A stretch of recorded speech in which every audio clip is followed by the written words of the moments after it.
Kung kailan ka lang may kailangan, saka lamang darating.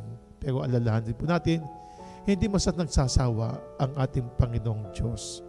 Dahil sa wakas ng buhay ng tao, diyan tayo huhusgahan ng ating Panginoong Diyos kung ikaw ba ay talagang totoo sa iyong paniniwala o ikaw ba ay pasawsaw-saw lamang. Mga kapatid, ang pagkipag-ugnayan natin sa ating Panginoon Diyos, tulad po natin lagi na dumadalo ng banal na misa. Ipagpatuloy lamang po natin yan. Hindi lamang po para sa ating mga sarili, ngayon din pong mga nakakalimot. Kumbaga pag minsan po ay hindi po nila naaalala ng ating Panginoon.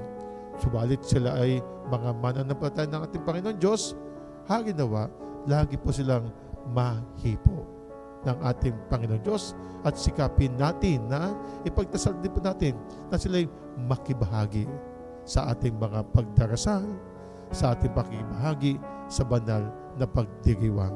Dahil ang Kristo na nagsabi, ako ang mabuting pastor, na siya ay magdadala sa atin sa kapahingahang walang hanggan.